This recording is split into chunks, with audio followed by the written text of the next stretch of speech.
கர்த்தருக்கு மகிமை உண்டாவதாக. இந்த நாளிலே நாம் ஜெபத்தோடு தானியேல் புத்தகத்தை ஆராய தொடங்குகிறோம்.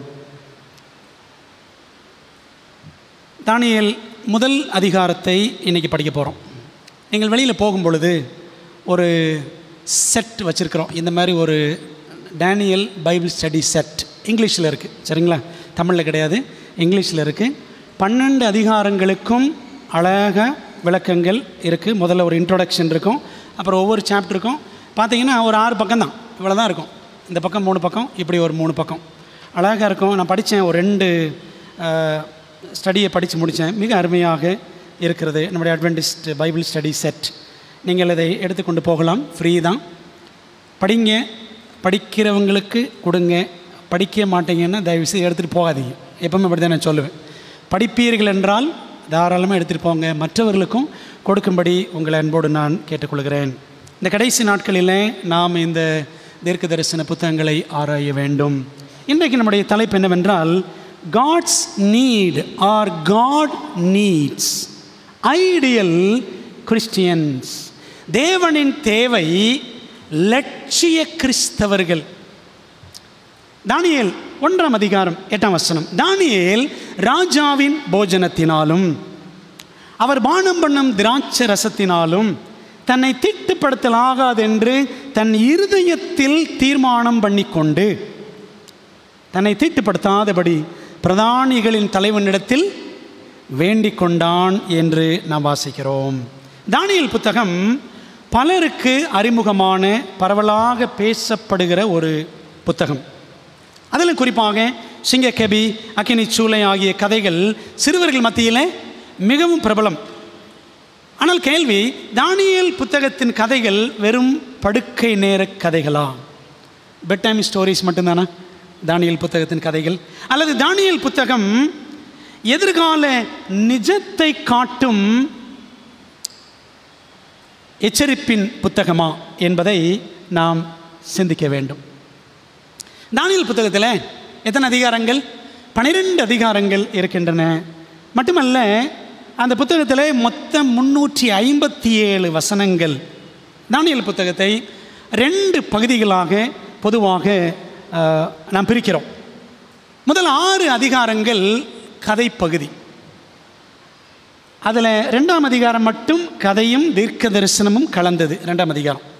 தானியேல் 7லிருந்து 12ஆம் அதிகாரம் வரைக்கும் தீர்க்க தரிசன பகுதி, சரிங்களா? First part history, second part prophecy. இந்த கதை பகுதி நமக்கு என்ன சொல்லுகிறது? முதல் 6 அதிகாரங்கள் நாம் எப்படி சவால்களை சந்திக்க வேண்டும் என்று நமக்கு காட்டுகிறது. தீர்க்க தரிசன பகுதி நாம் எப்பொழுது சவால்களை சந்திக்க வேண்டும் என்று காட்டுகிறது. முதல் 6 அதிகாரங்கள் வருங்காலத்தை எப்படி சந்திக்கணும், முதல் 6 அதிகாரங்கள், சரிங்களா? கடைசி 6 அதிகாரங்கள் அந்த வருங்காலத்தில் என்ன நடக்கும் என்பதுதான் நாம் புரிந்து கொள்ள வேண்டிய இந்த புத்தகத்தினுடைய மையமான அடிப்படை கருத்து என்பதை புரிந்து கொள்ள வேண்டும். தானியேல் புத்தகத்தின் கதைகள் தீர்க்க தரிசன அர்த்தம் கொண்டவை, சரிங்களா? நல்லா புரிஞ்சுக்கங்க. Every story in the book of Daniel has a prophetic meaning. தீர்க்க தரிசன அர்த்தமுடைய கதைகள் நமக்கு முன் இருக்கும் கொடிய காலத்தை சந்திப்பதற்கு, அந்த கொடிய காலம் பற்றி எங்கே இருக்குது? கொடிய எதிர்காலம் தானியேல் 7லேருந்து 12 வரைக்கும் இருக்குது. அதை சந்திப்பதற்கு நாம் எப்படி ஆயத்தப்பட வேண்டும் என்று தானியேல் முதல் 6 அதிகாரங்களில் தேவன் நமக்கு அழகாக விளக்கி காட்டுகிறார். வருகையின் அடையாளங்கள் பற்றி ஆண்டவர் இயேசு கிறிஸ்து செய்த பிரசங்கம், ஒலிவமலை பிரசங்கம்னு சொல்லுவாங்க, சரிங்களா?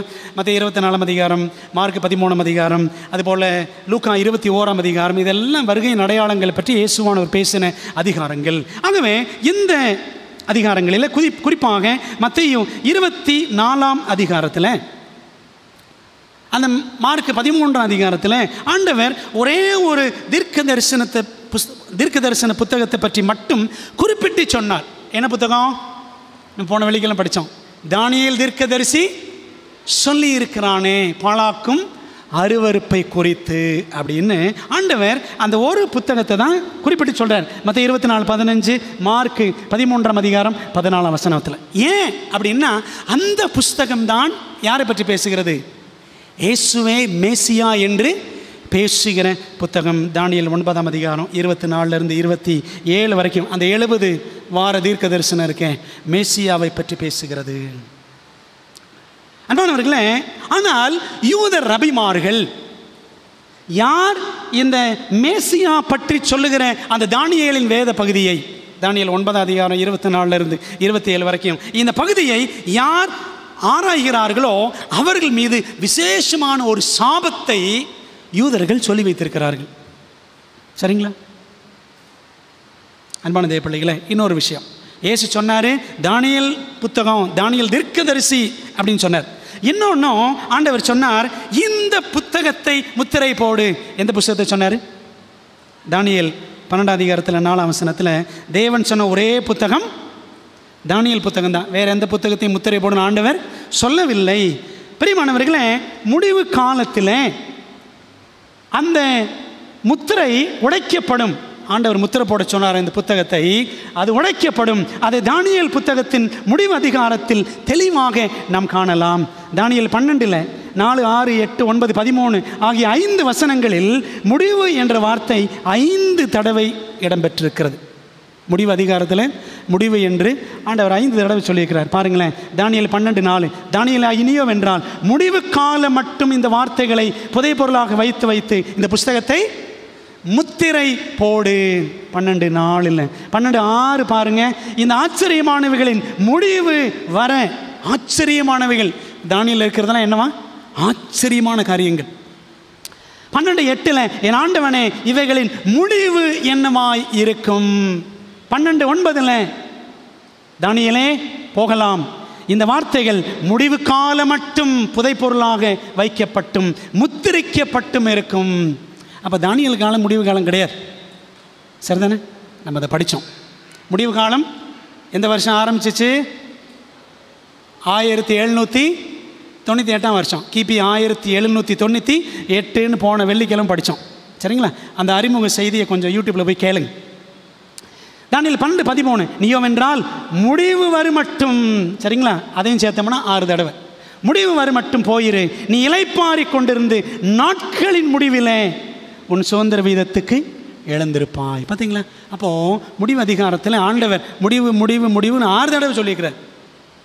5 தடவை போட்டுட்டேன் 6 தடவை. அன்பான தேவ பிள்ளைகளே, நாம் இந்த கடைசி நாட்களில் செய்ய வேண்டியது என்ன? தேவனே, இந்த தானியேல் புத்தகத்தின் முத்திரையை உடைத்து அதை எனக்கு விளங்கச் செய்யும், உம்முடைய சித்தம் எனக்கு உணர்த்தும் என்று என்ன செய்யணும்?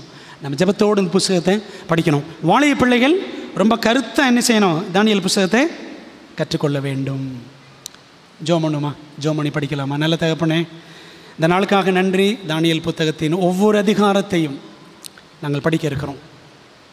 கர்த்தாவே, இந்த நாளிலே இதை நாங்கள் படிக்கும் பொழுது ஆண்டவர் உம்முடைய வேதத்தில் உள்ள அதிசயங்களை பார்க்கும்படி எங்கள் கண்களை திறக்கும்படியாய் நாங்கள் ஒப்புக் கொடுக்கிறோம். ஆண்டவரே, எங்களோடு பேசும் கர்த்தாவே, உம்முடைய மெல்லிய சத்தத்தை எங்களுக்கு கேட்கச் செய்யும். உலக சத்தங்கள் உன்னதரின் சத்தத்தை கேட்கச் செய்ய தடையாயிராதபடி ஆண்டவரே எங்களுக்கு கிருபை செய்யும். முத கரத்தில் ஒப்புக் கொடுக்கிறோம். கர்த்தாவை சொல்லும் அடியார்கள் கேட்கிறோம். இந்த செய்திகளை நாங்கள் ஒருத்தருக்காவது பகிர்ந்து கொடுக்க எங்களுக்கு கிருபை தாரும். நீர் பிறகு நாங்கள் சிறுகும் உதவி செய்யும். இயேசுவின் மூலம் ஜெபிக்கிறோம் நல்ல பிதாவே, ஆமென்.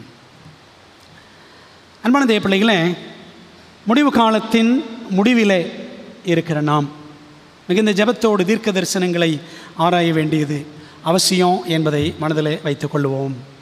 மாபெரும் போராட்டமும் தோல்வியும். தானியேல் 1ஆம் அதிகாரம் எடுத்துக்கொள்ளுமா? பைபிளை கொஞ்சம் திறக்கலாமா? தானியேல் 1ஆவது அதிகாரம்.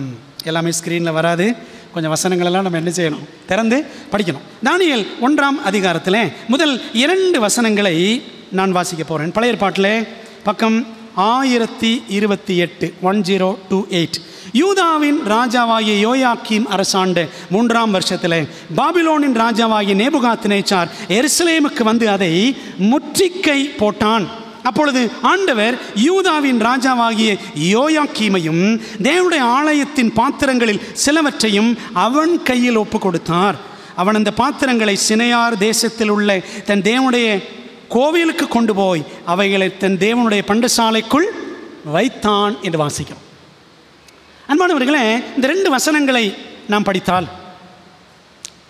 யூதாவின் ராஜா பாபிலோனின் ராஜா, யோயாக்கீம் நேபுகாத்நேச்சார், எருசலேம் பாபிலோன். எருசலேம் என்றால் சமாதான நகரம் அர்த்தம், பாபிலோன் என்றால் குழப்பம் என்று அர்த்தம். ஆண்டோடைய ஜனங்கள் எங்கே போயிட்டாங்க? குழப்ப நகரத்துக்கு போயிட்டாங்க, சமாதானத்தை விட்டுட்டு. அது மட்டுமல்ல, எருசலேம் தேவாலயம் சினையார் தேச தேவனின் கோவில் அப்படின்னு படிக்கிறோம், சரிதானே? நேபுகாத்நேச்சர் வந்தான், பாபிலோன் இந்த எருசலேமுக்கு வந்து எருசலேம் தேவாலயத்தின் இந்த பரிசுத்தமான பாத்திரங்களை கொண்டு போய் எங்கே வச்சுட்டான்? அவன் தெய்வம் இருக்கக்கூடிய அந்த கோவிலில் அவன் வைத்தான். இந்த அதிகாரத்தை ஆரம்பிக்கும் பொழுது மாபெரும் போராட்டம் என்பதை முதல் 2 வசனங்கள் என்ன செய்கிறோம்? அழகாக பார்க்குறோம். அது தேவ ஜனத்துக்கும் புறஜாதியாருக்கும், நன்மைக்கும் தீமைக்கும், கிறிஸ்துவுக்கும் சாத்தானுக்கும் இடையிலான போராட்டம் என்பதை மிக தெளிவாக காட்டுகிறது. எருசலேமின் தேவன் யார்? யெகோவா, அப்படிதானே? எருசலேமின் தேவன் யெகோவா. பாபிலோனின் தெய்வம் 13 பிரதான தெய்வங்களில் முதன்மையானது பேல் அல்லது மார்டூக் என்ற சூரிய கடவுள். அந்த பாபிலோனுக்கு வேறு சில பெயர்கள் என்னன்னு பார்த்தீங்கன்னா, கல்தேயா, சினையார் தேசம், எல்லாம் வேறு பெயர்கள். அன்பானவர்களே, தோல்வியோடு இந்த புத்தகம் ஆரம்பிப்பது போல் தெரிகிறது. தானியேல் புத்தகம்.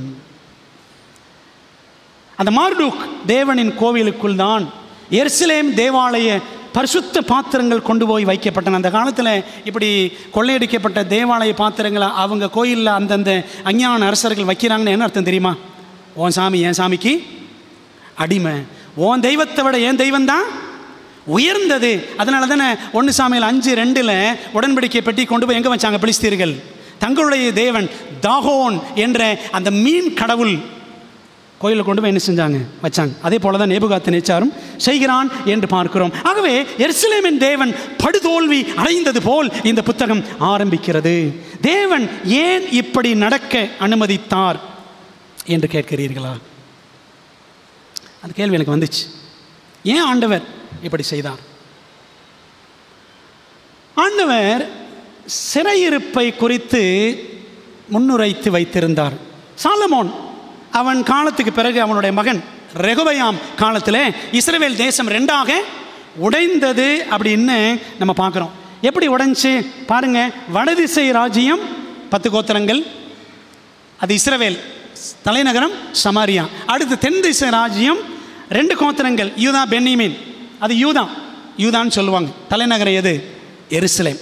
அங்கேயும் 20 ராஜாக்கள், இங்கேயும் 20 ராஜாக்கள். வடதேச ராஜ்யம் 20 ராஜாக்கள்ல ஒருத்தன் கூட கடவுள் பயந்தவன் கிடையாது.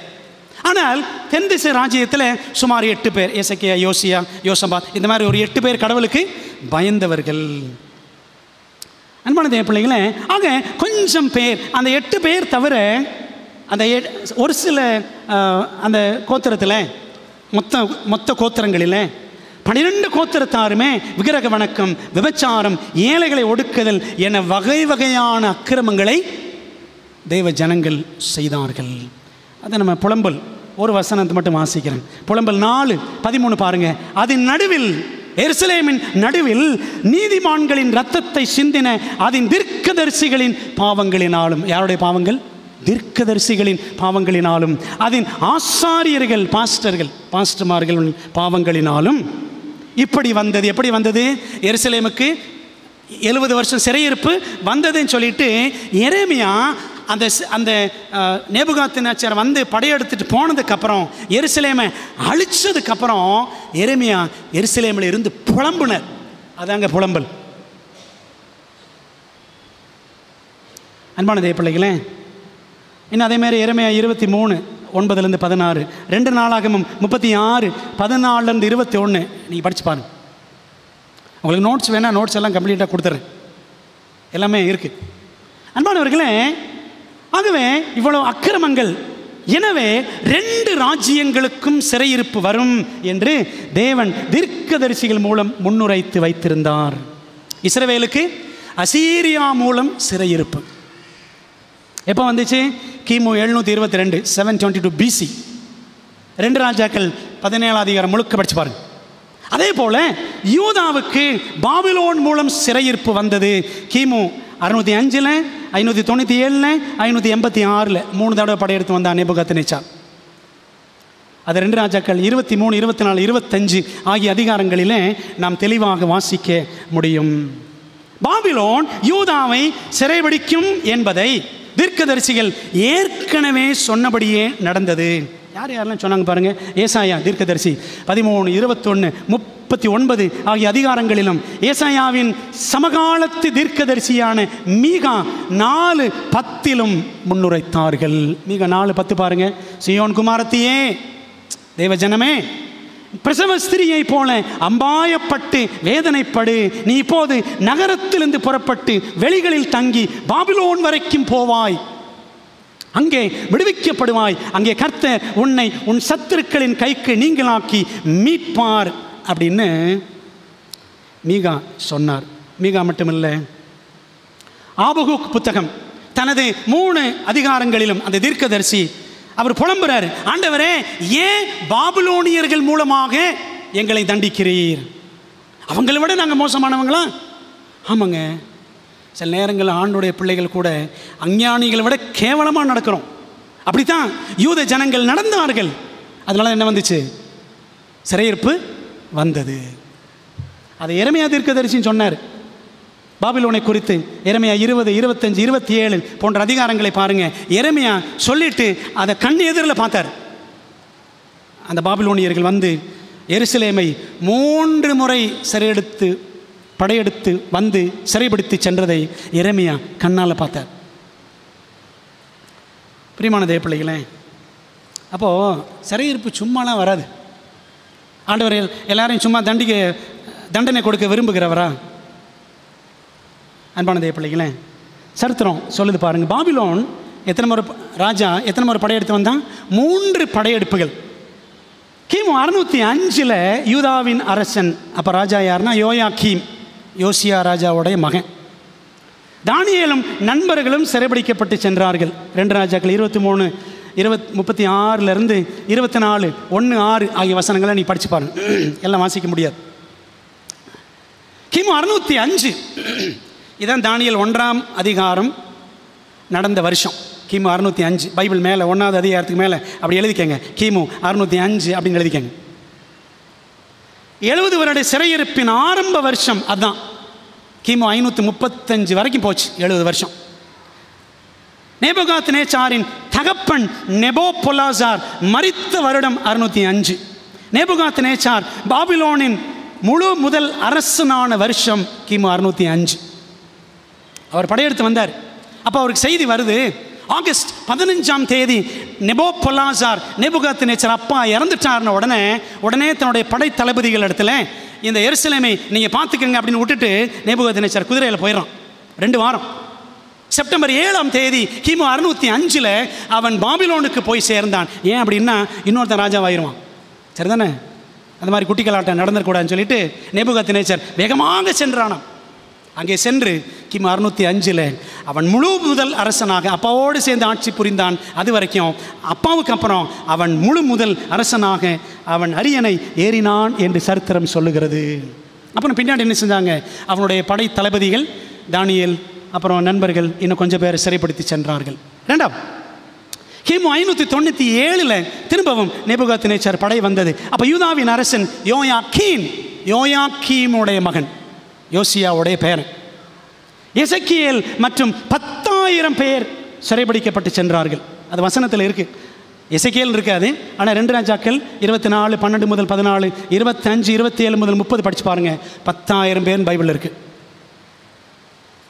அப்போது முதல்ல தானியேல் போகிறாரு, அடுத்து யார் போகிறான்? எசேக்கியேல் போகிறார். தானியேல் தான் வயசில் மூத்தவர், சரிங்களா? அப்புறம் எசேக்கியேல் சின்னவர். அப்போ சின்ன பையன் எசேக்கியேல். தானியேல் ஒரு வாலிப பையன், 17 வயசு, அவனுக்கும் நண்பர்களுக்கும். 3ஆவது படையெடுப்பு கிமு 586 கடைசி படையெடுப்பு. யூதாவின் கடைசி அரசன் சிதேக்கியா. யாருன்னா யோசியாவுடைய மகன். இவன் தான் கடைசி ராஜா. தேவாலயம் எரிக்கப்பட்டது இப்போதான். சாலமோன் கட்டின தேவாலயம் எருசலேம் தரைமட்டமாக்கப்பட்டது. 2 ராஜாக்கள் 25:9 முதல் 12 வரை நாம் இதை வாசிக்க முடியும். பிரியமான தேவ பிள்ளைகளே, இது ஒரு சிம்பிளாக புரிஞ்சுக்க வேண்டிய விஷயம். 70 வருஷ பாபிலோனிய சிறையிருப்பின் அடிப்படையில் தீர்க்கதரிசிகளை 3 வகையை பிரிக்கலாம். ஏசாயாவிலிருந்து மல்கியா வரைக்கும். எப்படின்னு பாருங்களேன். சிறையிருப்புக்கு முந்தின தீர்க்கதரிசிகள், ப்ரீ எக்ஸைலிக் ப்ராஃபட்ஸ். யார் யாருன்னா ஏசாயா, எரேமியா மற்றும் அனைத்து சிறிய தீர்க்கதரிசிகள், யோனா தவிர. ஏன்னா யோனா தான் ஃபாரின் ப்ராஃபட். அவர் மட்டும் தான் ஃபாரினுக்கு போனார் தீர்க்கதரிசியா. எங்கே போனார்? நினிவே, அசீரியாவின் தலைநகரத்துக்கு அவர் போனார். சரிங்களா?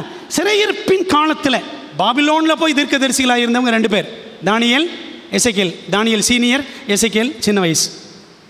சிறையிருப்புக்கு பிந்தின தீர்க்கதரிசிகள், அப்போ முன்னாடி இருந்தவங்க யார்? எசேக்கியேல், தானியேல், எக்ஸைலிக் ப்ராஃபட்ஸ். சிறையிருப்புக்கு பிந்தி இருந்தவர்கள் போஸ்ட் எக்ஸைலிக் ப்ராஃபட்ஸ்ன்னு சொல்லுவாங்க. ஆகாய், சகரியா, மல்கியா. இவ்வளோ தாங்க பழைய ஏற்பாடு. சரிங்களா? இஸ்ரவேல் ஜனங்களை ஆண்டவர் அழைச்சார். கீழ்ப்படியில் 2 உடஞ்சி போச்சு. அவங்களுக்கு 2 கோத்திரம் 2 பிரிஞ்சதுக்கப்புறம் சிறையிருப்பு வந்துச்சு. அதன் அடிப்படையில் தான் தீர்க்கதரிசிகள் பிரிக்கப்படுகிறார்கள். That is old testament. அவ்வளோதான். பிரியமான தேவ பிள்ளைங்களே, அப்போது மொத்தத்தில் எல்லா தீர்க்கதரிசிகள் எல்லாருமே பிரிந்து போன 2 ராஜ்யங்களுக்கும் வரவிருந்த சிறையிருப்புகளைத்தான் தீர்க்க தரிசனமாக சொன்னார்கள். யோனை பற்றி சொல்லிட்டேன். அன்பான தேவ பிள்ளைகளே, ஆண்டவர் ஏன் இஸ்ரவேல் ஜனங்களை அழைத்தார்? காரணம் என்ன? ஏசாயா 43:21, 4:3-2:1. உங்களை என்னையும் ஆண்டவர் படைத்த நோக்கம் இஸ்ரவேல் ஜனங்களுக்கு சொன்னார். நமக்கும் பொருந்தும். பாருங்களேன், 4:3-2:1 மனசில் வச்சுக்கோங்க. ஏசாயா 4:3-2:1, 43:21. இந்த ஜனத்தை எனக்கென்று ஏற்படுத்தினேன். இவர்கள் என்ன செய்வார்கள்? என் துதியை சொல்லி வருவார்கள், என் புண்ணியங்களை அறிவிப்பார்கள், எனக்கு மகிமையாக அவர்கள் வாழ்வார்கள் என்றுதான் இஸ்ரவேல் ஜனங்களை ஆண்டவர் அழைத்தார். எசேக்கியா ராஜா தெய்வ பயமிக்க யூதாவின் அரசன். அவனுக்கு மரணத்துக்கு ஏதுவான என்ன வந்துச்சு? வியாதி வந்துச்சு. ஆண்டவர் அவனை அற்புதமாக சுகமாக்கினார். அதற்கு ஒரு அடையாளம் கேட்டான். ஆண்டவர் அடையாளம் கொடுத்தார். என்ன அடையாளம் கொடுத்தாரு? சூரியனுடைய நிழல், அந்த சாயை முன்னாடி போகணுமா பின்னாடி போகணுமா அப்படின்னு ஆண்டவர் கேட்டார். அவன் சொன்னான், முன்னாடி போகிறது நார்மலாக போகிறது தான், பின்னாடி போட்டோம் ஆண்டவரே அப்படின்னு கேட்டான். ஆண்டவர் என்ன பண்ணார்? 10 டிகிரி பின்னாடி போக வச்சார். பெரிய அற்புதம். அதை பற்றி நம்ம எங்கே படிக்கிறோம்னா ஏசாயா 38 அந்த அதிகாரத்தில் நீங்கள் படிக்கலாம். சூரியன் நிழல் 10 டிகிரி பின்னிட்டு திரும்பிய அற்புதத்தை யார் கேள்விப்படுறாங்கன்னா பாபிலோனியர்கள் கேள்விப்பட்டார்கள். அந்த காலத்தில் அசீரியா, எகிப்து, அப்புறம் பார்த்தீங்கன்னா பாபிலோன், இதுதான் பெரிய பெரிய வல்லரசுகள். ஸோ இந்த டைமில் பார்த்தீங்கன்னா அசீரியா ஏறக்குறைய வீழ்ச்சி அடைந்து, அப்புறம் எகிப்தும் வீழ்ச்சி அடையக்கூடிய ஒரு காலகட்டம், பாபிலோன் மேலே வரக்கூடிய ஒரு சமயம்.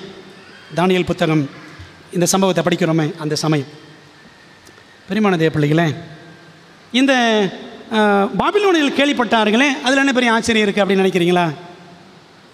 நபூரிமானஸ், கிடின்னோ, இவங்களாம் யாருன்னா பாபிலோனில் இருந்த பெரிய பெரிய ஞானிகள், வானசாஸ்திரிகள். நபூரிமானஸ், கிடின்னோ, இவர்கள் தான் பூமி சூரியனை சுற்றி வர 365 நாட்கள், 6 மணி நேரங்கள், 15 நிமிடங்கள், 41 வினாடிகள் ஆகும் என்று கண்டுபிடித்தார்கள். இன்றைக்கி நவீன விஞ்ஞானத்தில் இந்த கணக்கு கரெக்டுன்னு சொல்கிறாங்க. சும்மா கொஞ்சம் சில மினிட்ஸ் தான் டிஃப்ரென்ஸ். சரிங்களா? அப்போ பாபிலோன் ஒரு சாதாரண தேசம் கிடையாது. ஒரு நிமிஷத்துக்கு 60 வினாடிகள், 1 மணி நேரத்துக்கு 60 நிமிடங்கள் என்ற 6 பின்னம் அப்படின்னு சொல்லுவாங்க தமிழில். இங்கிலீஷில் செக்ஸாஜெசிமல் சிஸ்டம்னு சொல்லுவாங்க. இது எங்கேருந்து வந்துச்சு? அங்கேருந்து தான் வந்துச்சு. காலேஜில் 3 வருஷம் படிக்கிறது பாபிலோன்லேருந்து தான் வந்துச்சு. பத்திரம் பதிகிறோம்ல, பத்திரத்தை வச்சுக்கிறோம்ல, அந்த பத்திரம் வந்தது அங்கேருந்து தான் வந்துச்சு. திருவிழாக்களில் இந்த கொட்டடிக்கிறாங்க பார்த்தீங்களா, டம் டும்னு அடிக்கிறாங்கல்ல, தானியேல் 3 அதிகாரம் அங்கேருந்து தான் வந்துச்சு, பாபிலோன்லேருந்து. இன்னும் ஏராளமான காரியங்கள் இன்றைக்கி நம்முடைய வாழ்க்கையில் நடைமுறையில் பார்க்கிற நிறைய விஷயங்கள் பாபிலோன்ல இருந்தால் வந்துச்சு. ஆகவே இந்த எசேக்கியா ராஜாவுக்கு நிகழ்ந்த அற்புதத்தை யார் கேள்விப்பட்டாங்க? பாபிலோனியர் கேட்டு ஆச்சரியப்பட்டார்கள். சரித்திரம் சொல்லுது, பாபிலோன் ராஜ்யத்திலிருந்து பைபிளும் சொல்லுது, கடிதங்களையும் வெகுமதிகளையும் பாபிலோன் பிரதிநிதிகள் கொண்டு வந்தார்கள். சத்தியத்து அரசனுக்கு, யாரு? எசேக்கியாவுக்கு சத்தியம் அறிவிக்க, அஞ்ஞானிகளுக்கு சத்தியம் சொல்ல எத்தனை பெரிய வாய்ப்பு! ஆண்டவரின் அடையாளம் பெற்றவன் ஆண்டவருக்காக அடையாளமாக நின்று அவரை அவர்களுக்கு அறிவித்திருக்க வேண்டாமா? செஞ்சிருக்கணும்ல. என்ன செய்தான்?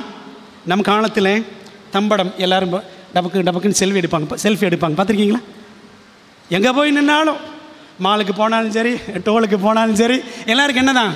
செல்ஃபி தான். என்ன பாருன்னு ஒரு ஃபோட்டோ நடக்குதில்ல இன்றைக்கி. நம் காலத்தில் நாம் தம் படம் எடுத்துக்கொள்வது போல அவன் தன்னை பற்றியும், அந்த எசேக்கியா தன்னை பற்றியும் தன் ராஜ்யத்தை பற்றி மட்டுமே தம்பட்டம் அடித்து கொண்டான். ஏசாயா 33ஆம் அதிகாரத்தில் 3ஆம் வசனம் 4ஆம் வசனம் படித்து பாருங்க. ஏசாயா தீர்க்கதரிசி கேட்டார். என்ன கேட்டார்? எசேக்கியா ராஜாட்ட, உன் வீட்டிலே எண்ணத்தை பார்த்தார்கள் அப்படின்னு கேட்டார். அவர் என்ன சொன்னார்? என் வீட்டில் எல்லாத்தையும் நான் காமிச்சேன், நான் காமிக்காத ஒன்றுமே கிடையாது. என்ன கேட்டார் ஏசாயா? ஆண்டவரை காட்டினியா? தேவன் உனக்கு சுகம் கொடுத்தாரே, அந்த ஜீவனுள்ள தேவனை நீ சொன்னாயா அப்படின்ற மாதிரி கேட்குறாரு ஏசாயா. அவர் அதை காட்டலை, தன் பொக்கிஷங்களெல்லாம் காமிச்சாராம் எசேக்கியா ராஜா. இது நடந்த வருஷம் அவன் சுகீனமாகி சுகமடைந்து இந்த பாபிலோனியர்கள் தேடி வந்தது எல்லாமே கிமு 702 702. சரிங்களா? தானியேல் காலத்திலேருந்து கிட்டத்தட்ட ஒரு 80-90 வருஷத்துக்கு முன்னாடி. நல்லா கவனிங்க. These Babylonian ambassadors came to Judah with an interest in the heavenly, but they left with an interest in the earthly. Babylon eventually conquered Judah to acquire its wealth. If Christians offer unbelievers the world in the church, then they can expect world to take over the church as Babylon took over Judah. தமிழில் வாசிக்கிறேன். பாபிலோனிய அரசு தூதுவர்கள் வான்வெளி அற்புதத்தில் ஆர்வம் கொண்டு, இந்த சூரியன் 10 பாகு பின்னாடி போச்சு இல்லை, அந்த வான்வெளி அற்புதத்தில் அவர்கள் ஆர்வம் கொண்டு யூதாவுக்கு வந்தனர். ஆனால் பூமிக்குரிய காரியத்தில் ஆர்வம் கொண்டு திரும்பி சென்றனர். எதை பார்த்துட்டு போனாங்க? அந்த பொன் வெள்ளி இதெல்லாம் பார்த்துட்டு போனாங்கல்ல. எருசலேமில் எவ்வளோலாம் இருக்குது பாருங்கன்னு காமிச்சான் அந்த அறிவு கட்ட அரசன் எசேக்கியா. நல்லா தான் இருந்த ஆரம்பத்தில், போக அவனுக்கு என்ன வந்துருச்சு? மனமேட்டிமை வந்ததுன்னு 2 நாளாகத்தில் வாசிக்கிறோம். யூதாவின் பொக்கிஷத்தை அடைய காலப்போக்கிலே பாபிலோன் படையெடுத்து வந்தது. அதனால தான் படையெடுத்து வந்தாங்க 3 தடவை. கிறிஸ்தவர்கள் திருச்சபையில் இருந்து கொண்டு அவிசுவாசிகளுக்கு உலகத்தை காண்பித்தால், பிறகு திருச்சபையை உலகம் வெற்றி கொள்வதையே அவர்கள் கிறிஸ்தவர்கள் எதிர்பார்க்க வேண்டும். நம்ம உள்ள உட்காந்துக்கிட்டு எதை காட்டணும்? கிறிஸ்துவ காட்டணும். வெளியில் போய் கிறிஸ்துவ காட்டணும், உலகத்தை காட்டிட்டு கூடாது. உண்மைதானே? அப்போ என்ன நடக்கும்? வெளியில் போய் உலகத்தை காட்டுங்க, கிறிஸ்தவர்கள் உலகம் என்ன செஞ்சிடும்? சபையை தூக்கி சாப்பிட்றோம். யூதாவை பாபிலோன் சிறைப்பிடித்தது போல.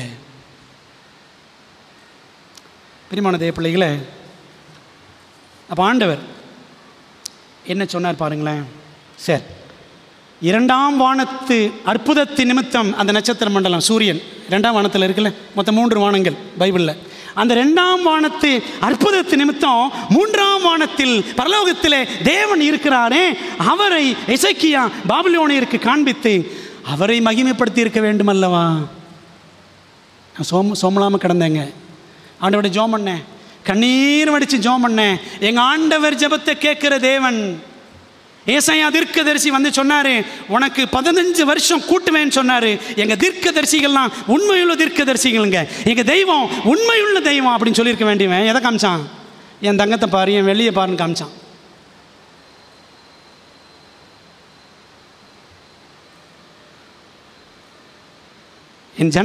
இந்த ஜனத்தை எனக்கென்று ஏற்படுத்தினேன், இவர்களின் துதியை சொல்லி வருவார்கள். அதுக்கு தாங்க நீங்களும் நானும் படைக்கப்பட்டிருக்கிறோம், மறந்துடாதீங்க.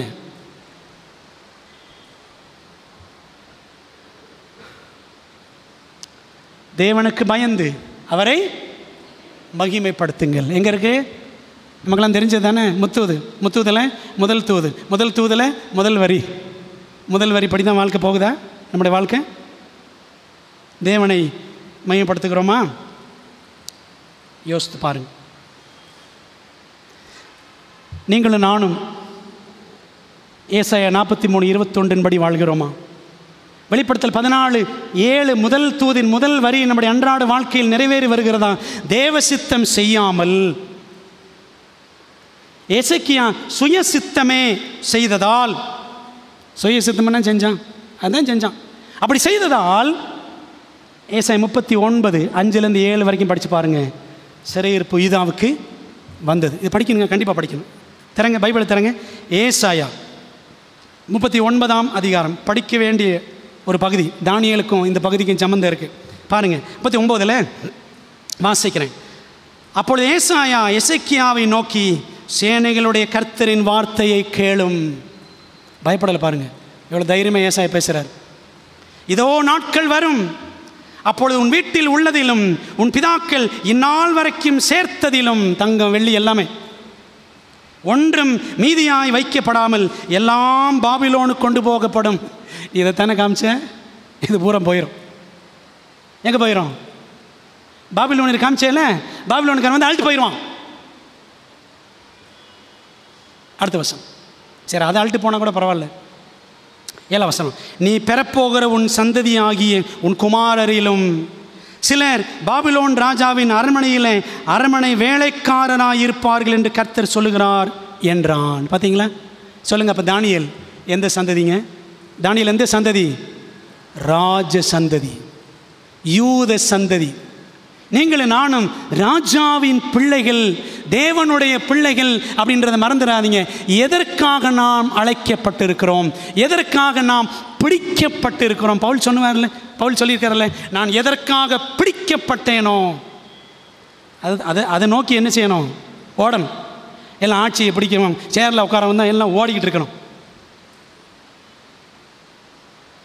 பணம் சம்பாதிக்கவும், இந்த உலகத்தினுடைய ஐஸ்வர்யங்களை சம்பாதித்து கொண்டு நான் வாழ வேண்டும் அப்படின்னு தான் நீங்கள் ஓடிட்டு இருக்கிறோம் எல்லாரும்.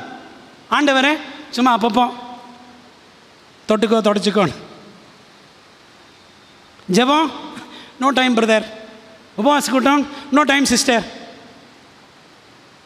மற்றதுக்கெல்லாம் எங்கே இருந்தால் டைம் வருமோ தெரியல. நாமும் எசேக்கியா போல தேவ சித்தம் செய்யாமல் சுய சித்தம் செய்வோம் என்றால் சிறையிருப்பு நமக்கும் வரும். ஏதாவது ஒரு விதத்தில் நாம் தேவனுக்கு சாட்சிகளாக இராவிட்டால் சிறையிருப்பு வரும். எதிரிகளின் தேசத்திலாவது தம் ஜனம் சாட்சிகளாக விளங்கட்டும் என்றுதான் தேவன் அவர்களை அங்கே கொண்டு சென்றார். புரியுதா உங்களுக்கு? நீ எருசலேமில் சாட்சியாக இல்லைல்ல, போ பாபிலோனுக்கு போ, நீ அங்கே போய் நீ சாட்சியாக இருக்கணும் அப்படின்னு ஆண்டவர் என்ன பண்ணார்? ராஜ மக்கள், ராஜ சந்ததியார் சிலரை கொண்டு போனார். 10,000 பேருக்கு மேலே கைதிகளாக கொண்டு செல்லப்பட்டார்கள் அப்படின்னு படிக்கிறோம். இன்னும் நிறைய பேர் கைதிகளாக சென்றார்கள். பிரியமானவர்களே, அதனால தான் சிறையிருப்பு. விளங்குச்சா? சும்மா ஆண்டவர் யாரும் தண்டிக்கிறவர் கிடையாது. சில நேரம் நம்ம கஷ்டங்கள், பாடுகள், போராட்டங்கள் வருதா யோசிக்கணும். ஆண்டவரே, where have I gone wrong, எங்கே நான் தவறி இருக்கிறேன் ஆண்டவர் அப்படி கேட்கணும். ஏன் ஆண்டவரே என்னை பாடுபடுத்துறீங்க அப்படி சொல்லக்கூடாது.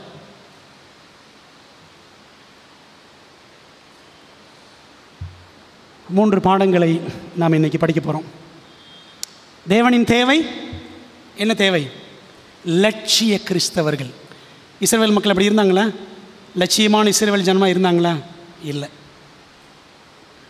நமக்கு தேவை 3 முக்கியமான பாடங்கள். தேவனின் தேவை லட்சியமிக்க கிறிஸ்தவ பெற்றோர்கள், ஆசிரியர்கள். நம்ம என்ன பாடம் படிக்க போகிறோம்னா, இந்த தானியேல் 1ஆம் அதிகாரம் மூலமாக தேவனுக்கு தேவைப்படும் லட்சிய கிறிஸ்தவர்கள் யார் யார், அவர்களை இந்த 1ஆம் அதிகாரம் நேரடியாகவும் மறைமுகமாகவும் நமக்கு காட்டுகிறது. மறைமுகமாக நம்ம படிக்கிற முதல் பாடம் என்ன தெரியுமா? ஆண்டவருக்கு யார் தேவை? God needs ideal Christian parents and Christian teachers. ஏசாயாவுடைய தீர்க்க தரிசனம் படித்தோம். இந்த ஏசாயாவின் தீர்க்க தரிசன வார்த்தைகள் வரப்போகும் பாபிலோனிய இக்கட்டு காலத்துக்கு பிள்ளைகளை உறுதியாக நிற்கும்படி தயார்படுத்துகிற லட்சியமிக்க பெற்றோர் சேனை எழும்ப காரணமாயிருந்தன. லட்சியமிக்க கிறிஸ்தவ ஆசிரியர்கள் எழும்ப காரணமாய் இருந்தன. ஏசாயா சொன்ன தீர்க்க தரிசன வார்த்தைகள். ஒரு பெற்றோர் சேனை எழும்புச்சு.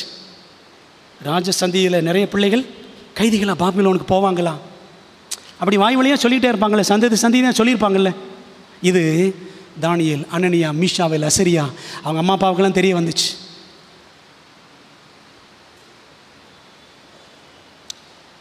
பிரியமானவர்களே, புதிய ஏற்பாட்டிலே தீமோத்தேவை பாட்டி லோவிசாலும் தாய் ஐனிக்கேயாலும் எப்படி திருவசனத்திலே பக்குவமாய் பிறந்ததிலிருந்து சிறு வயது முதலே பயிற்றுவித்து வளர்த்தார்களோ, அதே போல தானியேலும் அந்த 3 நண்பர்களும் அவர்கள் பெற்றோரால் பக்குவமாக பயிற்றுவிக்கப்பட்டிருந்திருக்க வேண்டும். ஆமாதானே? பிள்ளை எப்படி வளர்க்குறோம்? பிள்ளை சர்ச்சில் ஒழுங்காக உட்காருதா? உங்கள் பக்கத்தில் உட்காருதா? வசனத்தை கேட்குதா? இல்லை அங்கங்கே போய் பிஸ்கெட் தின்னுட்டு குப்பையை போட்டு போகுதா? அதான் நடக்குது. சர்ச்சு முடிஞ்சு போகும்போது பாருங்கள், எல்லா இடத்துலையும் குப்பையாக கிடக்கும். That is not the way we need to train our children in the church. சபையில் பிள்ளை எப்படியா பயிற்றுவிக்கிறது? நம்ம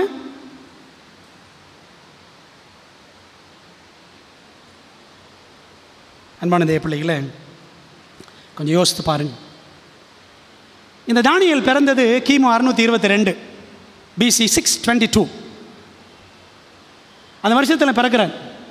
கிமு 605 கைதியாக போகிறார். அப்போ எத்தனை வயசு கணக்கு பார்த்துக்கங்க? 17 வயசு.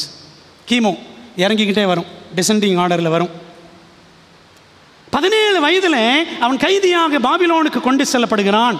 உரியா ஸ்மித் என்ற அட்வென்டிஸ்ட் வேத அறிஞர், முன்னோடி, நம்முடைய ஜிசியோட ஃபஸ்ட்டு செக்ரட்டரி, அவர் தான் தானியேல் வெளிப்படுத்தலுக்கு முதல்ல விளக்கம் எழுதினவர். அவர் சொல்கிறார், தானியேல் மரிக்கும் பொழுது 94 வயசு. அநேகர் அப்படித்தான் சொல்கிறாங்க, 90 வயசு வரைக்கும் தானியேல் உயிரோடு இருந்தார் என்று. ஆகவே அந்த 94 வயது வரை தேவனுக்காக நின்று 2 ராஜ்யங்களை கண்டு, பாபிலோன், மேதிய பெர்சியா, இந்த ராஜ்யங்களை கண்டு 7 அரசர்களின் கீழே, பைபிளில் நேபுகாத்நேச்சார், கோரேஸ், தரி அப்படி தான் போட்டிருக்கோம். 3 ராஜாக்கள் தான் போட்டிருக்கோம். ஆனால் 7 ராஜாக்கள், 7 அரசர்களை அந்த தானியேல் கண்டு தேவ பணியும் வெற்றிகரமாக அரசு பணியும் அவர் ஆற்றி இருந்திருக்கிறார் என்றால், சின்ன வயசில் அந்த தானியேலுக்கும் நண்பர்களுக்கு எவ்வளவு திடமான அஸ்திபாரம் போடப்பட்டிருந்திருக்கிறது என்று சற்று யோசித்து பாருங்கள். பிள்ளைகளை எப்படி வளர்க்குறோம்? எப்படி வளர்ப்பாங்க தெரியுமா? யூத பெற்றோர் தங்கள் பிள்ளைகளை 12 வயது வரைக்கும் தங்களது கட்டுப்பாட்டில் கண்காணிப்பின் கீழே வைத்துத்தான் வளர்த்தார்கள். இப்போ நம்ம 1.5 வயசு, 2 வயசு, 3 வயசு, 5 வயசு பள்ளிக்கூடத்தில் போட்டுறோம். அதெல்லாம் விட்டுருங்க, அதெல்லாம் நான் சொல்லலை. பைபிள் காலத்தில் என்ன செஞ்சாங்க அவ்வளோதான் சொல்கிறேன், சரிங்களா? பிரியமானவர்களே, அப்போது அந்த 12 வயசு வரும்பொழுது பார்த்தீங்களா, மோசே 12 வயசு வரைக்கும் அம்மா கிட்ட தான் வளர்ந்தான், யோக பேத்துட்ட, சரிதானே? இயேசு கிறிஸ்து 12 வயசு வரைக்கும் அப்படி தான் வளர்க்கப்பட்டார். யூத ஆண் பிள்ளைகள் 12 வயதுக்குள் உபாகமம் புத்தகத்தை மனப்பாடமாக சொல்லும்படி பிள்ளைகளுக்கு ட்ரைனிங் கொடுத்துருவாங்களாம். நம்ம பிள்ளைகள் மனப்பாட வசனம் சொல்லுதா? தக்கி முக்கி, அது 13ஆம் வாரத்தில் தான் சொல்லுது, அது வேற. இன்னைக்கு நிறைய பேர் திருச்சபைகளில் பெரியோர்கள் மனப்பாட வசனம் சொல்கிறது கிடையாது. ரொம்ப ஃபேஷன் ஆகி போச்சு மனப்பாட வசனம் சொல்லாமல் இருக்கிறது. ஆமாவா இல்லையா? பிரியமானவர்களே, ஆனால் யூத பெற்றோர் அப்படி தான் பயிற்சி கொடுத்தார்கள். The father and the mother should be the first teachers of their children. தகப்பனும் தாயும் தங்கள் பிள்ளைகளுக்கு முதல் ஆசிரியர்களாக இருக்க வேண்டும். நம்ம வீடு தான் ஃபர்ஸ்ட் சர்ச். நம்ம வீடு தான் முதல் சபை. குடும்ப சபை இருக்கா வீட்டில்? எத்தனை குடும்பத்தில் இருக்குது? குடும்ப சபை ஒழுங்காக நடக்குதா?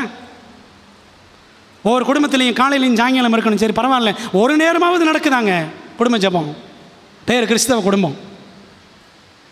சிறையிருப்பு வரும், சிறையிருப்பு வரும்.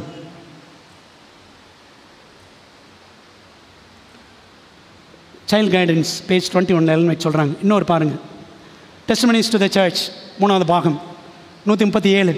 Parents should be the only teachers of their children until they have reached 8 or 10 years of age. பிள்ளைகள் 8 அல்லது 10 வயதை அடையும் வரைக்கும் பெற்றோர் மட்டுமே அவர்களது ஆசிரியர்களாக இருக்க வேண்டும். பைபிள் அடிப்படையில் சொல்கிறாங்க. ஜீசஸ் அப்படி தான் வளர்ந்தார், மோசே அப்படி தான் வளர்ந்தார், சரிதானே? அப்படி தான் பைபிள் சொல்லுது. ஏதோ எல்மெண்ட் புதுசாக சொல்கிறாங்கன்னு நினச்சிக்காதீங்க. அவங்க சொல்கிறதெல்லாம் பயில்படுத்தேன்னு சொல்லுவாங்க, எனக்கு நல்லா தெரியும். பிரியமான தேவ பிள்ளைகளே, அப்போ யோசித்து பாருங்க, இன்றைக்கு நான் படித்தோம்ல, ஆசிரியர்கள் பெற்றோர் அப்படி பயிற்சி வைத்தாங்க தானியேல் நண்பர்களையும். யார் ஆசிரியர்கள் அப்படின்னா, எரேமியா, ஆபகுக், செப்பனியா மற்றும் நாகும் ஆகிய தீர்க்கதரிசிகளான ஆசிரியர்களும் தங்கள் பள்ளிக்கூடங்களில், நேற்று இரவு சொன்னேன்ல, தீர்க்கதரிசிகளின் பள்ளிக்கூடங்கள் அந்த காலத்தில் இருந்துச்சு. சாமுவேல் தான் ஃபஸ்ட்டு பிரின்சிபல், சாமுவேல் முதல்வர் அவர் தான். அப்புறம் எலிசா, நீங்கள் படித்து பாருங்கள், தீர்க்கதரிசிகளின் புத்திரர் அப்படின்னு இருக்கும், 50 பேர் அப்படின்னு படிக்கலாம் 2 ராஜாக்கள். சரிங்களா? இவங்கெல்லாம் தீர்க்கதரிசி மட்டும் கிடையாது, சாமுவேலும் எலியாவும் எலிசாவும் அவங்கெல்லாம் they were also teachers. அந்த வாலிய பிள்ளைகளை இந்த 12 வயசு வரைக்கும் பிள்ளைகளை வளர்த்துட்டு அவங்க வாலிய பிள்ளைகள் ஆன உடனே யூத பெற்றோர் நினச்சி வாங்கலாம், அந்த தீர்க்கதரிசிகள் பள்ளிக்கூடங்களை போய் விட்டுருவாங்களாம். அவங்கள அந்த தீர்க்கதரிசிகள் ட்ரெயின் பண்ணி அதுக்கப்புறம் என்ன செய்வாங்களாம், இஸ்ரவேல் தேசத்தில் தீர்க்கதரிசிகளாக, அரசர்களாக, அதுக்கப்புறம் ஆசாரியர்களாக அபிஷேகம் பண்ணி ஊழியத்துக்கு அனுப்புவாங்களாம். இப்படி தாங்க அந்த காலத்தில் பள்ளிக்கூடம் நடந்துச்சு. இன்றைக்கி அப்படியா பள்ளிக்கூடம் நடக்குது? எல்லாம் பிஸ்னஸ் ஆகி போச்சு. அப்படி தான் சொல்கிறாங்க, ஓப்பனாக சொல்கிறாங்க. நானும் ஓப்பனாக சொல்கிறேன், பயமே இல்லை. பள்ளிக்கூடங்கள் எதுக்கு நடக்குது? Business. Adventist schools are our schools shining as lights in this dark world. நம்முடைய பள்ளிக்கூடங்கள் இந்த இருண்ட உலகத்தில் வெளிச்சமாக, கலங்கரை விளக்கமாக இருக்கிறதா? இருக்கு. கொஞ்சம் லைட்டாக இருக்கணும். லைட்டாக இருக்கு. அப்படி தானே? அன்பான தேவ பிள்ளைகளே, அப்போ பாருங்க, இந்த தீர்க்கதரிசிகள் தங்களுடைய பள்ளிக்கூடத்தில் இருந்த இந்த வாலிய பிள்ளைகளுக்கு வரப்போகும் இக்கட்டு காலத்திற்கு அவர்களுக்கு நன்றாக போதித்து அவர்களை ஆயத்தப்படுத்தினார்கள். அம்மா அப்பா ஆயத்தப்படுத்தினாங்க. அதுக்கப்புறம் யார்? தீர்க்கதரிசிகள் ஆயத்தப்படுத்தினார்கள். பிள்ளைகளை கேட்க வைக்கணும். சத்தியத்தை கேளு, நீ கேட்டியா, பைபிள் படிச்சையா, பிள்ளைகிட்ட கேட்கணும். பிள்ளை சில நேரம் நடிச்சுட்டு போயிடும். உங்களுக்கு முன்னாடி படிக்கிற மாதிரி படிக்கணும்னு நினைப்போம், அது நடிக்கும்னு நமக்கு தெரியாது. எத்தனை பேர் பைபிளில் பிள்ளைகள் படிக்கிறோம், எத்தனை பேர் நடிக்கிறோம், கடவுளுக்கு தான் தெரியும்.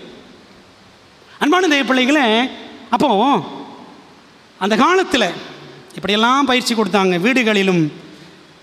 வீடுகளில் பெற்றோர்களும் பள்ளிக்கூடங்களிலே தீர்க்கதரிசிகளும் இந்த வாலிய பிள்ளைகளுக்கு வரப்போகும் சிறையிருப்பை சொல்லி சொல்லி வளர்த்திருப்பார்கள்.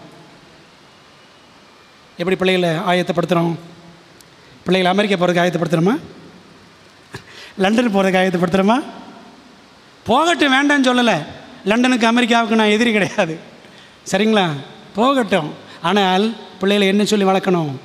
எப்பா, ஆண்டவர் வரப்போகிறாரு, சீக்கிரம் இக்கட்டு காலம் வரப்போகிறது, நீ சம்பாதி, ஆண்டருக்கு உண்மையாரு, தசமாக கொடு, சர்ச்சுக்கு ஒழுங்கா போ, அவரை இவரை பார்க்காத, ஆண்டவர் பாரு சொல்கிறோமா? என் பிள்ளை நல்லா படிக்கணும், வெளிநாட்டுக்கு போகணும், நல்லா சம்பாதிக்கணும், வீட்டுக்கு அனுப்பணும், அவன் வீடு கட்டணும், செட்டில் ஆகணும். இப்படி தான் உலகத்தான் நினைக்கிறான். அவனோட மோசமாக நம்ம நினச்சிக்கிட்டு இருக்கிறோம் இன்றைக்கி. ஆமாவா இல்லையா? சரி, இப்போ வருமா வராதா? கிறிஸ்தவ பெற்றோரே, நீங்கள் லட்சிய பெற்றோரா, அலட்சிய பெற்றோரா? கிறிஸ்தவ ஆசிரியர்களே, நீங்கள் லட்சியமுள்ள ஆசிரியர்களா அல்லது அலட்சியமான ஆசிரியர்களா? யோசித்து பாருங்க. 2வது பாடம், தேவனின் தேவை யார் தெரியுமா? லட்சியமிக்க கிறிஸ்தவ வாலிபர்கள்.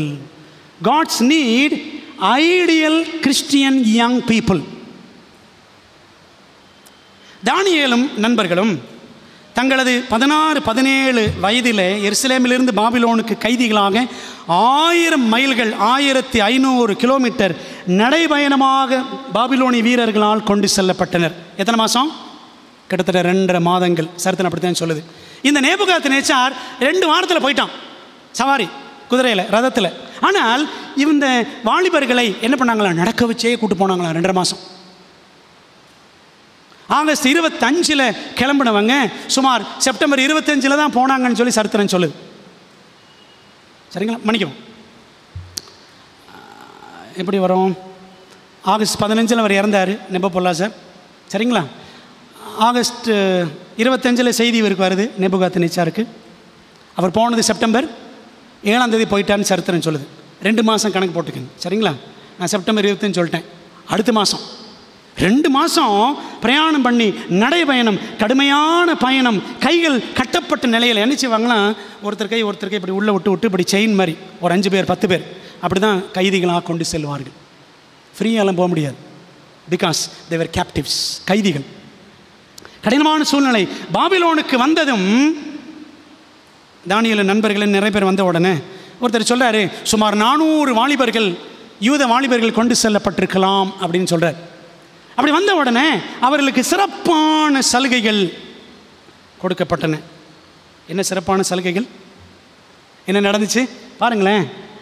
இடமாற்றம் நிகழ்ந்த பின்னர் விசேஷமான வாலிபர்களை மட்டும், அப்படி தான் 3ஆம் வசனம் சொல்லுது. தானியேல் மற்றும் சில நண்பர்கள் ராஜகுலத்தில், துரை மக்களில், அப்படி தானே, நல்லா படித்தவங்க, கல்வியில் நிபுணர்கள், அழகில் தேறினவர்கள், நல்ல திறமை உள்ளவர்கள், இந்த மாதிரி ஆட்களை என்ன பண்ணானா நேபுகாத்நேச்சார் தெரிந்து கொண்டான். விசேஷமான வாலிபர்கள். இப்போ பார்த்தீங்களா, ஒரு அஞ்ஞான ராஜா கூட நல்ல அழகான தெளிவான அறிவான வாலிபர்களை தேடுகிறான். உலகம் நீங்கள் அப்படி தானே கேட்குது. நல்ல பிரில்லியண்ட்டான ஆளுங்க, அங்கே வேலை செய்யணும், வெளிநாட்டில் வேலை செய்யணும், நல்லா அது படிச்சிருக்கணும் இது படிச்சிருக்கேன் அப்படி தான் உலகம் தேடுது. அப்படி தான் நேபுகாத்நேச்சார் தேடணும். அப்போ பாருங்கள், ஆண்டவர் எப்படிப்பட்ட வாலிப பிள்ளைகளை தேடுவார். அப்போது அந்த ராஜா என்ன செய்கிறான், விசேஷமான வாலிபர்களை தெரிந்து கொண்டு மேலும் சில மாற்றங்கள் கட்டளையிட்டான். முதல்ல இடமாற்றம், அதுக்கப்புறம் பாருங்கள் கல்வி மாற்றம். வசனம் 4 அப்படி தான் சொல்லுது. 1ஆம் அதிகாரத்தில் 4ஆம் வசனம் படித்து பாருங்கள். அவர்களுக்கு கல்தேயரின் எழுத்தையும் பாஷையும் கற்றுக் கொடுக்கவும் ராஜா தன் பிரதானிகளின் தலைவனாய் அஸ்பேனாஷுக்கு கற்பித்தான் அப்படின்னு படிக்கிறோம். கல்வி மாற்றம். 5ஆம் வசனத்தில் உணவு மாற்றம். சரிதானே? ராஜபோஜனம், ராஜ பானம் அப்படின்னு படிக்கிறோம். படிப்போம் பின்னாடி. பெயர் மாற்றம். 4 பேர் பெயரை மாற்றிட்டான். பெல்தஷாத்சார் படிக்கலாம் போக போக. பெயர் மாற்றம். இப்படி ஒன்றன் பின் ஒன்றாக நிறைய மாற்றங்கள் நிகழ்ந்தன அப்படின்னு தானியேல் 6-7 வரைக்கும் படிக்கிறோம். தானியேல் 6-7 வசனங்கள் 1ஆம் அதிகாரத்தில். ஏன் இந்த மாற்றங்கள்? ஏன் ராஜா அப்படிலாம் மாற்றுறான்? எதுக்கு தெரியுமா? அவர்களை அசல் பாபிலோனியர்களாக மாற்றி தனது ராஜ்ய மாகாணங்களில் கைப்பாவை அரசர்களாக, puppet kings. So Nebuchadnezzar wanted to make them his puppets. நான் சொல்கிற மாதிரி நீ ஆடணும்ல, அதான ராஜாக்கள் தந்துடும். நான் சொல்கிற மாதிரி நீ ஆடணும். அதான் நடக்குது இப்பையும் எல்லா இடத்துலையும். உங்களுக்கு புரியும் நினைக்கிறேன். பிரியமானவர்களே, puppet Kings. Nebuchadnezzar wanted to make Daniel a puppet, but God wanted to make him a prophet. Do you want to be a puppet or prophet? கைப்பாவை அரசனாக இருக்கணுமா உங்கள் பிள்ளைகள்? அல்லது நம்முடைய பிள்ளைகள் தீர்க்கதரிசிகள் போல மாறணுமா?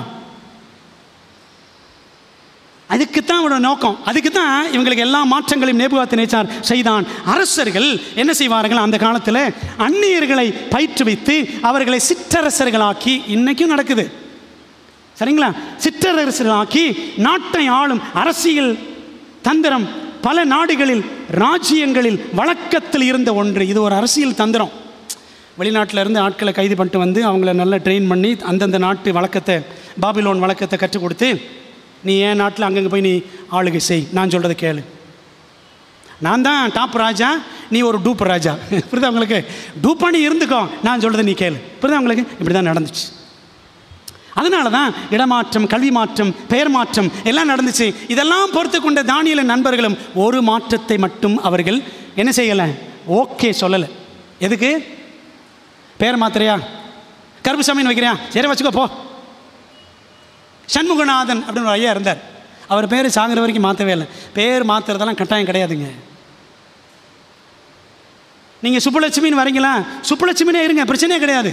போய் சொல்லுங்கள், என்னம்மா சுப்புலட்சுமின்ற நான் பயில் படிக்கிறேன், ஆமாம் நான் ஏசப்பா ஏற்றுக்கிட்டேன் சொல்லலாம்ல. பேரை மாற்றணும் கட்டாயமெல்லாம் கிடையாது.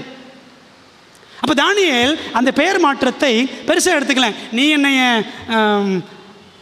மீஷாவேல் அப்படின்னு கூப்பிடுறியா, மேஷாக்குன்னு கூப்பிடுறியா, சரி கூப்பிட்டுப்போம், என் பேர் மீஷாவேல் தான். பெல்தஷாத்சார்னு சொல்கிறியா, நீ கூப்பிட்டுக்கப்பா, என் பேர் தானியேல் தான். God is my judge. தேவனே என் நியாயாதிபதி.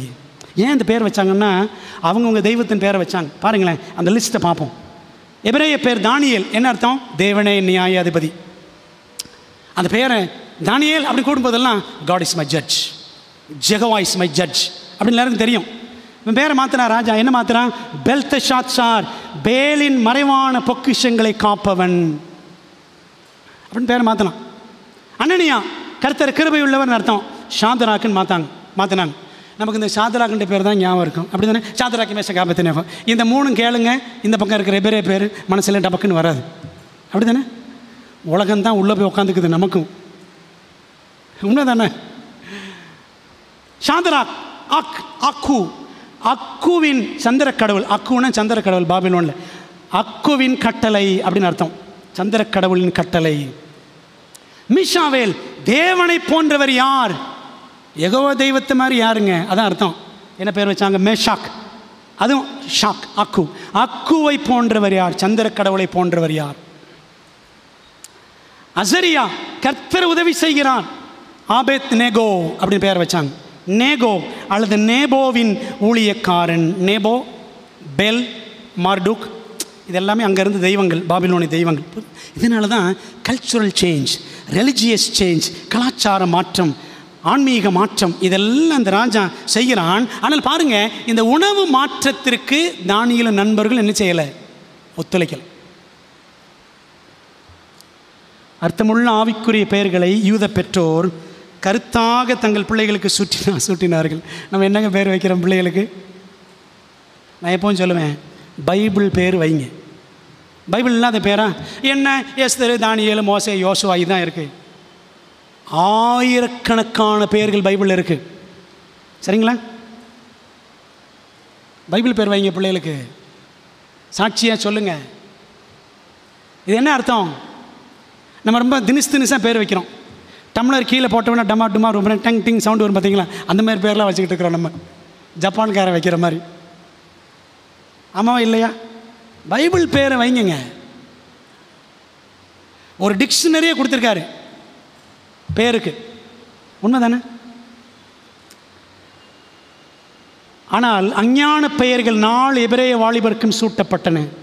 வெளிப்புறமான பெயர் மாற்றம் என்னும் அந்நிய திணிப்புக்கு அவர்கள் ரியாக்ஷன் காட்டலை.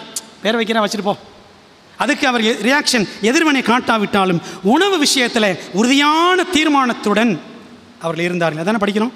தானியேல் 1:8, தானியேல் ராஜாவின் போஜனத்தினாலும் படித்தோம்ல, அவர் பானம் பண்ணும் திராட்சரசத்தினாலும் தன்னை தீட்டுப்படுத்தலாகாது என்று தன் இருதயத்தில் தீர்மானம் பண்ணி கொண்டு பிரதானிகள் தலைவனிடத்தில் வேண்டிக் கொண்டான் அப்படின்னு படிக்கிறோம்.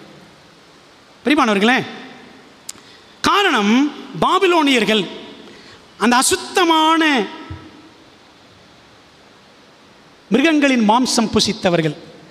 பன்னி, ஒட்டகம், முயல் எல்லாம் சாப்பிடுவாங்க. இதெல்லாம் அசுத்த மிருகம் தானே. முயல் கூட அசுத்தம், தெரியுமா உங்களுக்கு? பைபிளில் பாருங்கள். இறால் சாப்பிடக்கூடிய கிறிஸ்தவர்கள் இருக்காங்க, தெரியுமா? எத்தனை பேர் இறால் சாப்பிட்றோம்? சாப்பிடக்கூடாது, பைபிள் படி. பிரியமானவர்களே, இந்த மாதிரி அசுத்தமான மிருகங்களை பாபிலோனியர்கள் புசித்தார்கள். அதை முதலாவது தங்கள் விக்கிரகங்களுக்கு படைத்தார்கள். அப்புறம்தான் ராஜாவுடைய பந்திக்கே வரும், சரிங்களா? அது மட்டும் இல்லை, மேலும் பாபிலோனிய உணவில் லேவியராம சட்டத்துக்கு எதிராக, லேவியராம சட்டம் என்ன?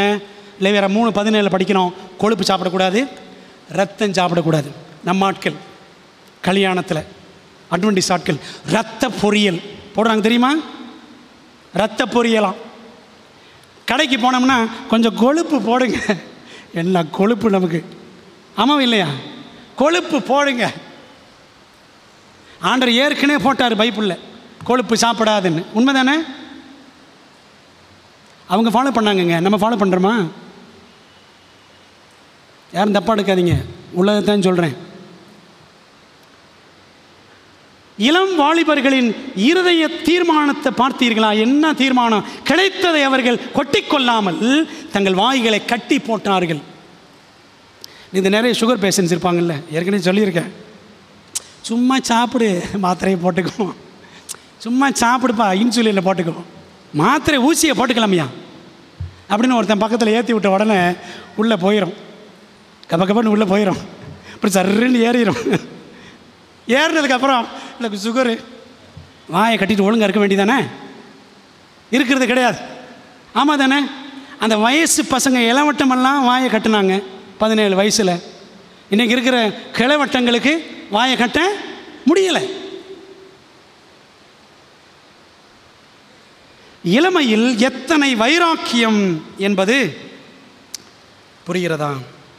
அன்பான தேவ பிள்ளைகளே, 10 நாள் என்ன கேட்டாருங்க தானியேல் நண்பர்கள் போய் சண்டைலாம் போடலை. சண்டை போட்டாங்களா? ஆண்டவர் உன்னை சபிச்சிருவார், இந்த சாப்பாடு கொடுத்து ஆண்டவர் உன்னை அடிச்சிருவார் அப்படின்னு சொன்னாங்க. ஒன்றுமே சொல்லலை. ஐயா 10 நாள் டைம் கொடுங்க, எங்களுக்கு என்ன கொடுங்க? பருப்பு மரக்கறிகள், பருப்பு பல்ஸ்ன்னு இங்கிலீஷில் இருக்கும். பல்ஸ்ன்னு என்ன தெரியுமா? அதாவது நிலத்தில் விளைஞ்ச உணவுகள். பல்ஸ் கொடுங்கன்னு தானியேல் பல்ஸ் பார்க்குறாரு. தானியேல் என்ன பண்ணுறாரு? பல்ஸ் பார்க்குறாரு. என்ன நடந்துச்சு பாருங்கள். அப்படி அவர்கள் கேட்ட உடனே அந்த அஸ்பேனாஷ், மெல்சார், இந்த 2 பேரும் அதிகாரிகள், அவங்க கண்களில் தானியேலுக்கும் நண்பர்களுக்கும் தயவு கிடைச்சா கிடைக்கலையா? கிடைச்சதா கிடைக்கலையா? கிடைத்தது. 9ஆம் வசனம் சொல்லுது பாருங்களேன். தானியேல் 1ஆம் அதிகாரம் 9ஆம் வசனம். ஒரு 3 தடவை படிங்கன்னு சொன்னேன். தானியேல் 1ஆம் அதிகாரத்தை எத்தனை பேர் படிச்சிங்க? ஒரு தடவை. எத்தனை பேர் படிச்சிங்க? எத்தனை பேர் படிச்சிங்க? ஒரு தடவையாவது. அடுத்த முறை வரும்பொழுது, அடுத்த வாரம் வரும்பொழுது தானியேல் 2ஆம் அதிகாரத்தை, பெரிய அதிகாரம் 49 வசனம் இருக்கும், ஒரு தடவையாவது படிங்க. சரிங்களா? 7 நாள் இருக்குது, சரி 6 நாள் இருக்குது, படிங்க தயவு செய்து. நேரம் இதுக்கு கொடுங்க, செல்ஃபோன் நேரத்தை குறைங்க, நாடக நேரத்தை குறைங்க, சீரியலில் சீரியஸாக இருக்காதீங்க. இந்த பக்கம் வாங்க, பைபிள் பக்கம். பிரியமானவர்களே, பைபிளில் ஒரு வசனம் இருக்குது, ரொம்ப அழகான வசனம். நீங்கள் படிச்சிங்கன்னா 1 ராஜாக்கள் 8:50 சாலமோன் ஜெபம் பண்ணுவார். அந்த தேவாலய பிரதிஷ்டையின் சமயத்தில் சாலமோன் ப்ரே பண்ணுவார். என்ன ப்ரே பண்ணுவார் பாருங்கள், நான் படிக்கிறேன். 1 ராஜாக்கள் 8ஆவது அதிகாரம் வசனம் 80 ரொம்ப அழகாக ஜெபம் பண்ணுவார். உம்முடைய ஜனங்கள் உமக்கு விரோதமாய் செய்த பாவத்தையும் அவர்கள் உம்முடைய கட்டளையை மீறிய அவர்கள் துரோகங்களையும் எல்லாம் மன்னித்து அவர்களை சிறைபிடித்து கொண்டு போகிறவர்கள் அவர்களுக்கு இறங்கத்தக்கதான இரக்கத்தை அவர்களுக்கு கிடைக்க பண்ணுவீராக. இறக்கம் கிடைச்சா தானியேலுக்கு நண்பர்களுக்கும் சாலமோன் பண்ண ஜெபம். பிரியமானவர்களே, யார் யாரோ பண்ணுற ஜெபங்க நம்மளாம் அன்றைக்கி உயிரோடு இருக்கிறோம். யோசிக்கணும். நீதிமொழிகள் 16:7 சொல்லுது, ஒருவனுடைய வழிகள் கர்த்தருக்கு பிரியமாயிருந்தால் அவன் சத்துருக்களும் அவனோட சமாதானமாகும்படி செய்வான். நம்ம கடவுளுக்கு பிரியமாக இருந்தோன்னு வச்சுக்கோங்களேன், யாருனாலும் சரி நம்ம கூட சமாதானமாயிருவாங்க. ஆனால் கர்த்தருக்கு பிரியமாக இருக்கணும். புரியுதா உங்களுக்கு? அதுதான் நிபந்தனை. Every promise in the Bible is based on condition. நிபந்தனை இல்லாமல் எந்த வாக்கு தத்தமும் நிறைவேறாது. ஆண்டவர் சொன்னார்ல உபாகமம் 28, உன் கர்த்தருடைய கட்டளைகளின்படி எல்லாம் நீ நடந்தால் இப்பொழுது சொல்லப்படும் ஆசீர்வாதங்கள் எல்லாம் உண்மையில் வந்து உனக்கு பலிக்கும். நீ பட்டணத்திலும் ஆசீர்வதிக்கப்பட்டிருப்பாய், நீ அநேகருக்கு கடன் கொடுப்பாய் அப்படின்னாரு. ஓய்வு நாளை மீறி போட்டு ஆண்டவரே நீ ஆசீர்வதியும் அப்படின்னு சொல்லாதீங்க. புரியுதானே? பிரியமானவர்களே, தலை போனாலும் சரி என்று தானியேலுக்காக துணிந்து விட்டார்கள் அஸ்பேனாஷும் மெல்சாரும். அஸ்பேனாஷ் சொன்னார், எப்பா ராஜா என் தலையை எடுத்து விடாரப்பா, உங்கள் முகம்லாம் வாடி போய் அந்த ராஜ உணவு சாப்பிட்டவங்க முகமெல்லாம் ரொம்ப பிரைட்டாக இருந்துச்சுன்னா என் தலை போயிருமே. சரிதானே? சவால். சத்தியத்திற்காக சவாலான சூழ்நிலைகள் வருங்க, நிற்கணும். இன்றைக்கி நிற்கலைன்னா என்றைக்குமே நிற்க மாட்டோம். அதை மனதில் வைத்து கொள்ளுங்கள். பாருங்களேன், ரோமர் 5:7 படி நல்லவனுக்காக ஒருவேளை ஒருவன் மறிக்க துணிவான் அப்படின்னு இருக்கு. இந்த தானியேல் என்ற நல்லவன், அந்த நண்பர்களாகிய நல்லவர்களுக்காக இந்த அஞ்ஞானிகள் கூட ஓகே நாங்கள் ஹெல்ப் பண்ணுறோம் அப்படின்னு சொல்லி, சரி 10 நாள் சாப்பிடுங்க அப்படின்னு சொல்லிட்டான். பருப்பு மரக்கறி, பருப்பு மரக்கறி தண்ணீர், இதான் அவங்க சாப்பிட்டாங்க. சரிதானே? நம்ம எவ்வளோ வாடி போய் வந்திருக்கிறோம், மனாந்தரத்தில் எவ்வளோ கஷ்டப்பட்டோம்பா.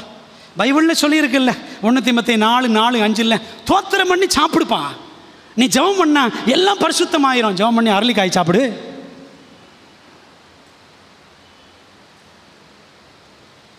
நீங்கள் அப்படி தான் நிறைய பேர் சொல்கிறது. ஆண்டவர் சொல்லியிருக்கிறாரு, இதை சாப்பிடு, இதை சாப்பிடாத அப்படின்னு சொல்லியிருக்கிறாரு. வந்து ஜெபம் பண்ணி சாப்பிடு, தோத்திரம் பண்ணி சாப்பிடு, பைபிள் வசனத்தை அங்கே போய் ஃபாலோ பண்ணுறது. அன்பான தேவ பிள்ளைகளே, இப்படி வேத வசனம் பேசி நம்முடைய கொள்கைகளை சமரசம் செய்கிறோமா? அப்படி தானியேல் பண்ணார? அப்படிலாம் அவர் பண்ணலை. அவர் தைரியசாலி.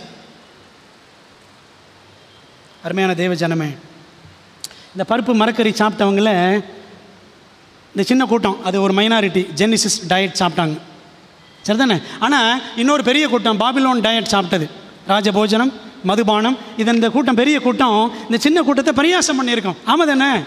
உண்மைதான். அதை பொருட்படுத்தாமல் பொறுமை காத்தவர்கள் 10 நாட்களில் முகக்களையும் சரீர புஷ்டியும் அடைந்தார்கள். அப்படி தானே பைபிள் சொல்லுது. எத்தனை மடங்குங்க? எத்தனை மடங்கு அவங்க பைபிள் சொல்லுது? 10 மடங்காம். Do we follow Genesis diet or Babylon diet? பரலோகத்துக்கு போனால் பாபிலோன் டயட்டு கிடையாது. உங்களுக்கு புரியும்னு நினைக்கிறேன். ஜெனிசிஸ் டயட்டு தான், சரிங்களா? ஆதி உணவு திட்டம், ஆதியாமத்தில் என்ன கொடுத்தாரோ அதான் பரலோகத்தில் இருக்கும். நண்டு நட்டுவக்களில் அங்கே இருக்காது சாப்பிட்றதுக்கு புதிய பூமியில்.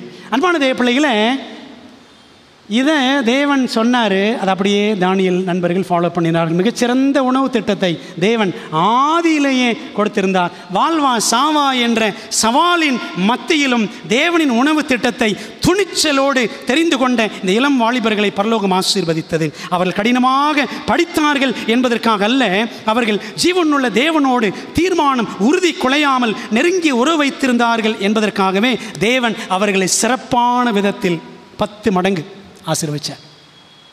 அன்பான தேவ பிள்ளைகளே, ஆண்டவர் சொல்லியிருக்க இந்த சத்தியங்கள்லாம் புரிஞ்சுக்கணும் அப்படின்னா, தானியேலுக்கு நிறைய தீர்க்கதரிசன வெளிப்பாடுகள் கிடைச்சிச்சுல்ல, சரிதானே? சத்தியத்தை புரிஞ்சுக்கணும்னா follow simple diet, follow the Bible diet, follow the Genesis diet. அந்த எளிமையான உணவு, காய்கறிகள், பழங்கள், அந்த கொட்டைகள், கீரைகள், தண்ணீர், இதைத்தான் நம்ம ஃபாலோ பண்ணணும்னு ஆண்டவர் அழகாக அதை தானியேல் 1ஆம் அதிகாரத்தில் போட்டுட்டார். நியூ ஸ்டார்ட், அது நம்ம 1-2 இருக்குது. நியூ ஸ்டார்ட் 8 சொல்லுவோம்ல, நியூட்ரிஷன், எக்ஸசைஸ், வாட்டர் சொல்லுவோம்ல, அது நம்ம 1-2 இருக்குது. 8 அங்கே இருக்குது, தேடி பாருங்க. அந்த 10 நாள் பரிசோதனை 10 மடங்கு பகிரங்கமான ஆசீர்வாதம். ராஜாவே பார்த்தாரு, அசந்துட்டார். சார் இவ்வளோ அழகாக இருக்காங்களே பாருங்களேன். ஒரு உதாரணம் சொல்கிறேன். சந்திரமுகி அப்படின்னு ஒரு படம் வந்துச்சு. என்னடா பாஸ் ரஜினி படம்லாம் சொல்கிறாருன்னு நினைக்காதீங்க. அந்த படம் வந்துச்சு. அந்த படத்தில் நடிக்கிறதுக்கு அந்த கதாநாயகனுக்கு சொன்னாங்களாம், நீங்கள் 3 மாதம் நல்லா காய்கறி பழங்கள்லாம் சாப்பிடுங்க, சிகரெட் குடிக்காதீங்க. அவர் சிகரெட்டாக அடிப்பார் கப்பு கப்பு கப்புன்னு. 3 மாதம் காய்கறி பழங்களாக சாப்பிடுங்கன்னு ரஜினிகிட்ட சொன்னாங்களாம். ரஜினிகாந்த்கிட்ட நியூஸ் பேப்பரில் வந்துச்சு, கட் பண்ணி வீட்டில் வச்சுருக்கேன். 3 மாதம் இதான் சாப்பிட்டாராம், காய்கறி பழங்கள். அந்த 3 மாதம் கழித்து பார்த்தீங்கன்னா அவ்வளோ அழகாக மாறிட்டாராம் ரஜினிகாந்த். அவர் 1980-90 எப்படி அழகாக இருந்தாரோ அந்த மாதிரி அழகாயிட்டாரான் சந்திரமுகி படத்தில், சரிதானே? நான் சொன்னதெல்லாம் மறந்துருக்கோம், இது மட்டும் ஞாபகம் இருக்கும். ஆமாம் தானே? இது மட்டும் ஞாபகம் இருந்தால் கூட பரவாயில்ல. பிரியமானவர்களே, என் சரீரம் தேவனுடைய ஆலயம் என்ற தீர்மானம் நமக்கு வேணும்.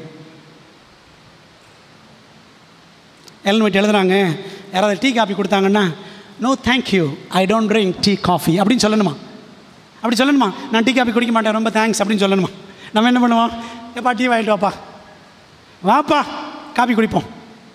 இப்படித்தான் நடக்குது நம்ம கதை, புரியுதா? இந்த தீர்மானம் தானியேலுக்கு இருந்துச்சுங்க, நமக்கு வேண்டாமா? வேணும்ல? வாலிபர்களே, உங்களுக்கு அந்த துணிவு, தைரியம், வேகம், விவேகம், அர்ப்பணிப்பு உண்டா?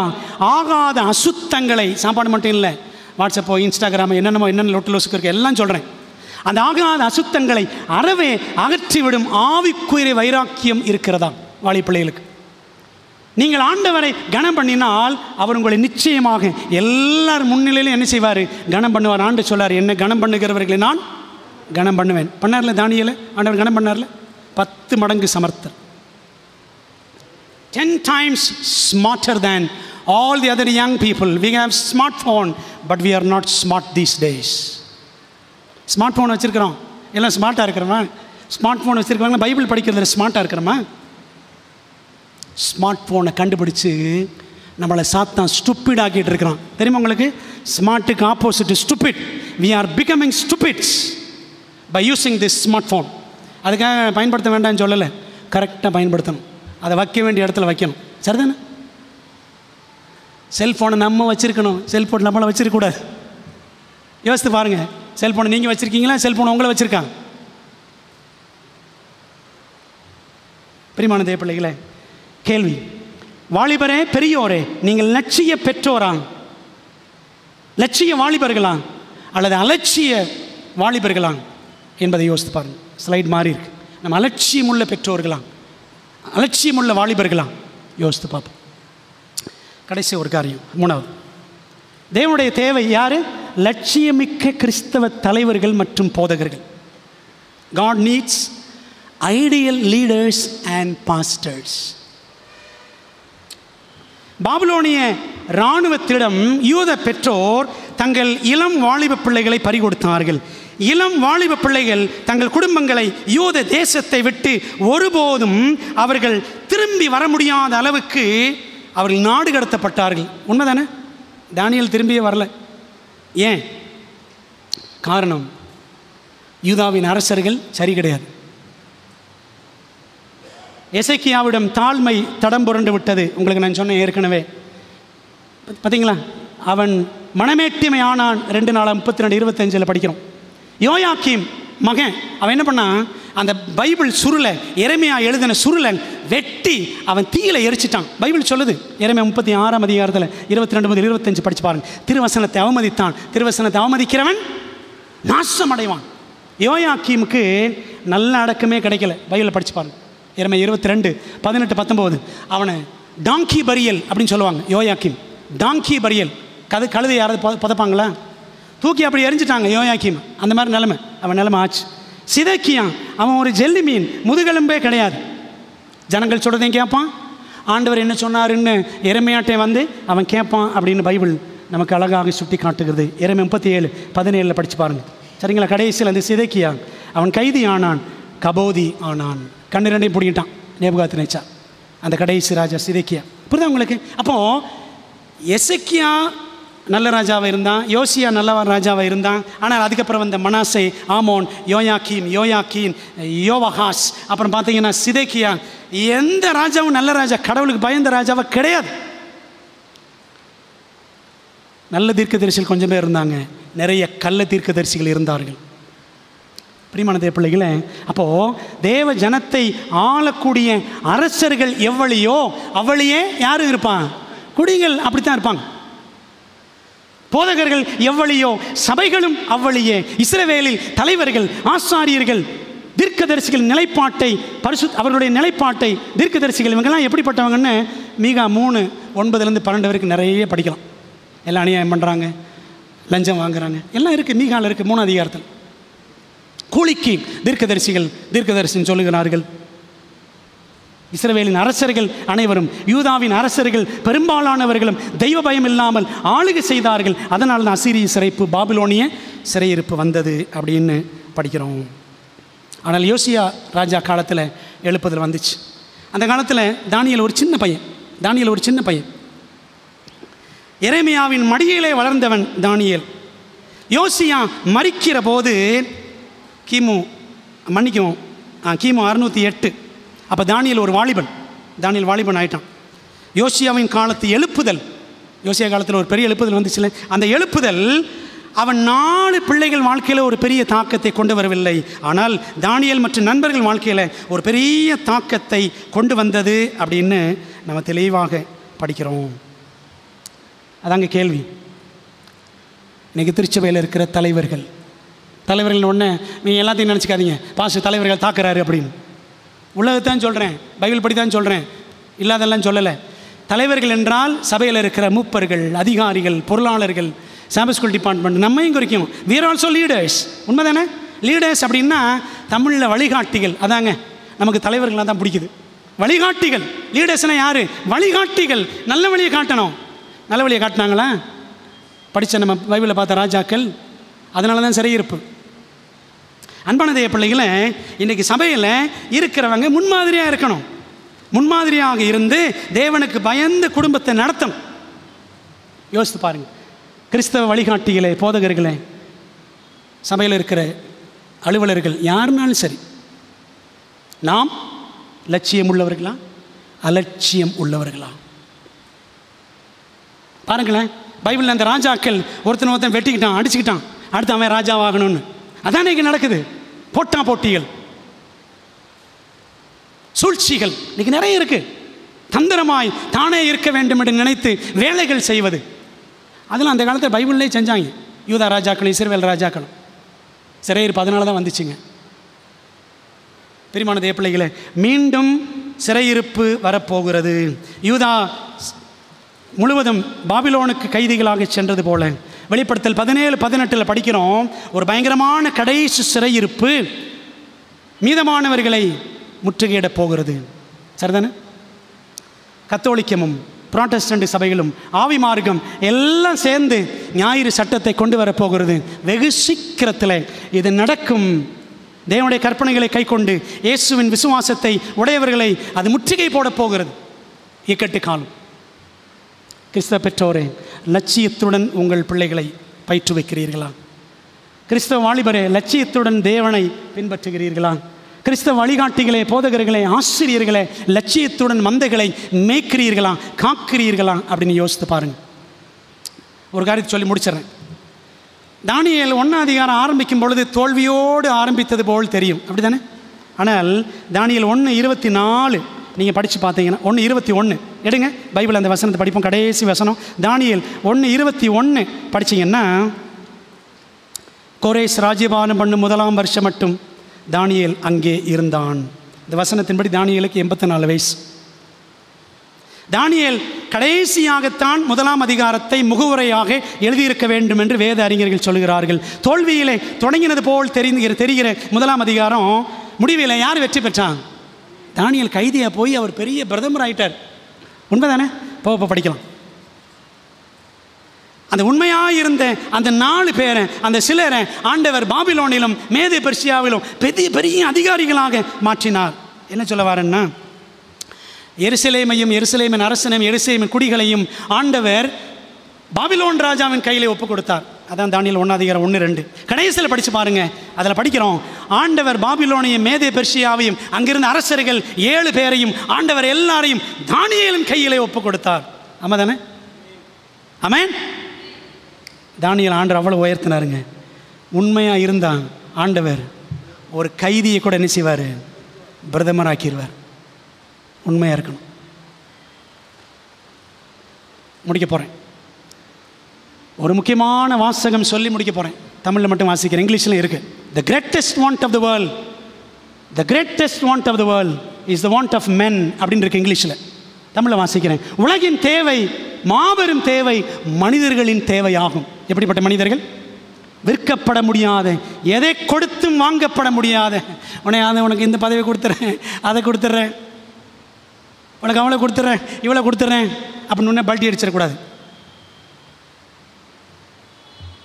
நம்ம பல்ட்டி அடிச்சிடுவோம்ல, ஒரு கட்சியிலேருந்து 500 ரூபா கொடுத்த உடனே போடு ஓட்ட போட்டுறோம்ல.